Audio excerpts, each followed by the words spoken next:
اس وقت جو سیاست چل رہی ہے پاکستان کا جو سیاست ہے وہ پولرائزیشن کا شکار ہے۔ ایک دوسرے کا احترام یہاں بلوچستان کی روایت رہی ہے کہ وہ لازم تھا۔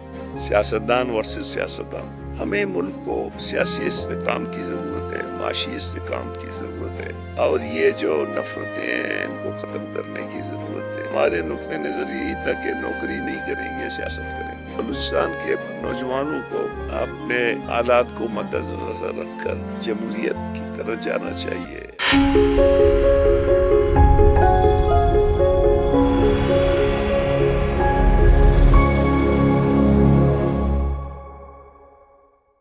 بسم اللہ الرحمن الرحیم۔ نقطہ نظر پروگرام کے ساتھ آپ کا میزبان آزم الفت حاضر ہے۔ آپ سب کو ڈھیر سارے محبت برے سلام۔ آج ہمارے اسٹوڈیو میں ایک ایسی شخصیت موجود ہے جو کسی تعارف کا محتاج نہیں۔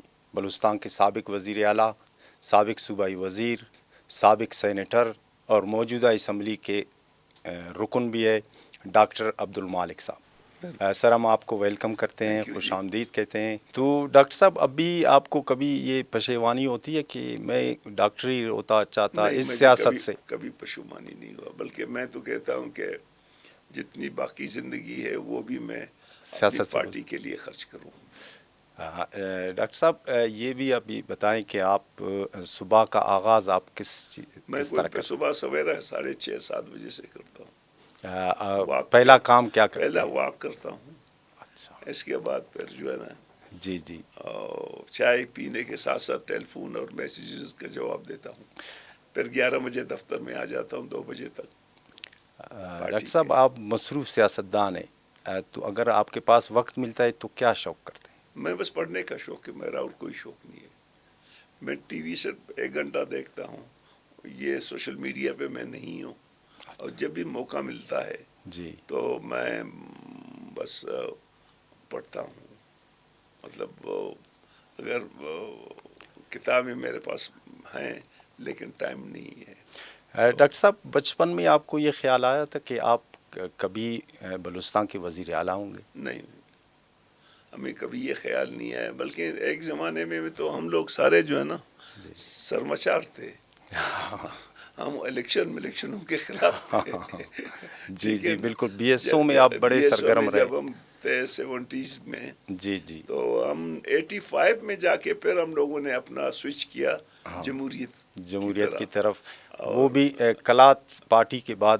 نہیں، ہماری پھر یہ تھی کہ اس زمانے میں جو ہے نا پھر ہم نے آہستہ آہستہ جمہوری عمل میں حصہ لے لیا، اور ہم نے کہا کہ نہیں، ملیٹنسی اچھی چیز نہیں ہے۔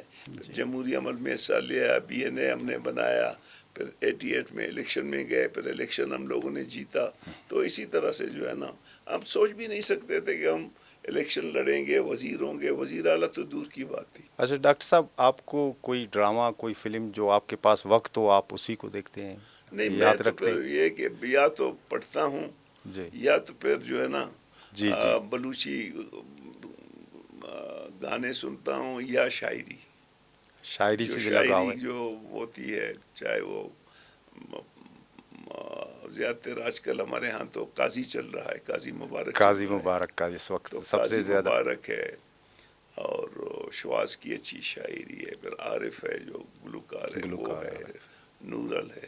لیکن ان کو سننے کے لیے آج کل ٹائم بہت کم ملتا ہے، مطلب شام کو تک جاتے ہیں، ان کی وجہ سے بھی۔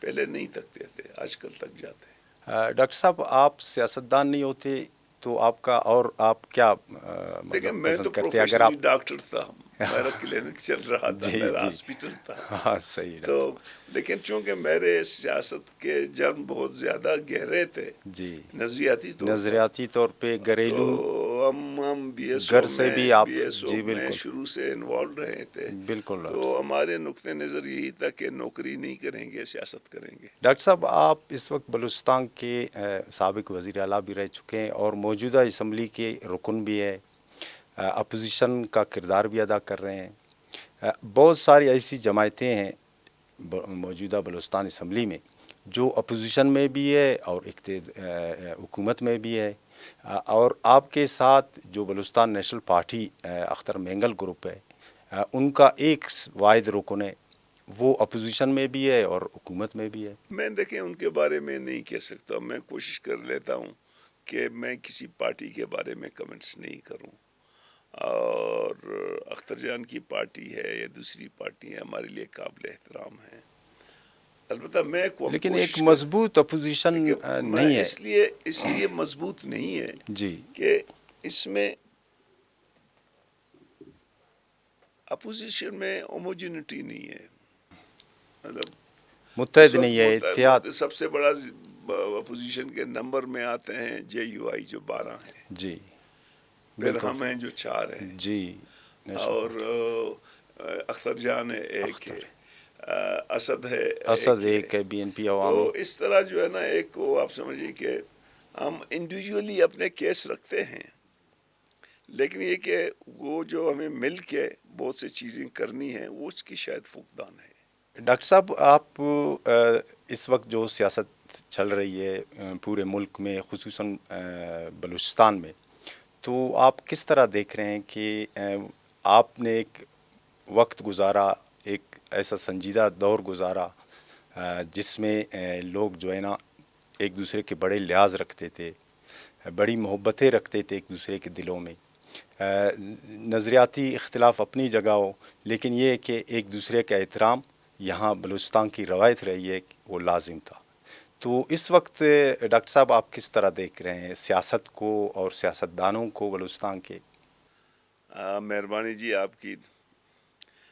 آپ کے نقطۂ نظر میں میرا نقطۂ نظر یہ ہے کہ اس وقت پاکستان کا جو سیاست ہے وہ پولرائزیشن کا شکار ہے.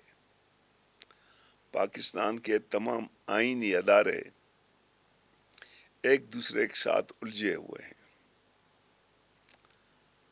سیاستدان ورسز سیاستدان, سیاستدان versus judiciary, judiciary versus judiciary, judiciary versus آپ کے میڈیا. ڈاکٹر صاحب کوئی ایسا پیغام آپ نوجوانوں کو دے سیاست سے ہٹ کے جو میری وہ تو یاد میں کوئی رکھے؟ اتنی بڑا آدمی نہیں ہوں کہ پیغام دے دوں, لیکن میں اتنا نہیں کہتا ڈاکٹر ہوں کہ بلوچستان کے نوجوانوں کو اپنے حالات کو مد نظر رکھ کر جمہوریت کی طرف جانا چاہیے, عدم تشدد کی طرف جانا چاہیے, اور کوالٹی اور ٹیکنیکل ایجوکیشن کی طرف جانا چاہیے. کیونکہ جو اس وقت مارکیٹ سبجیکٹ ہیں ہمیں وہ پڑھنی چاہیے تاکہ جب ہم فارغ ہوں گے تو ہمیں 2 ٹائم کی روٹی ملے. تو میری ان سے یہی گزارش ہے. ڈاکٹر صاحب بہت شکریہ آپ کا, میں آپ کو سلامت مشکور ہوں. رہے. ڈاکٹر صاحب کو سامعین آپ نے سنا, بہت اچھی باتیں کی, خاص کر نوجوانوں کے لیے جو پیغام دیا اس پہ امید ہے کہ نوجوان عمل درآمد کریں گے, ٹیکنیکل ایجوکیشن کی طرف جائیں گے. اپنے میزبان اعظم الفت کو اجازت دیجیے, اپنا خیال رکھیے, اللہ حافظ.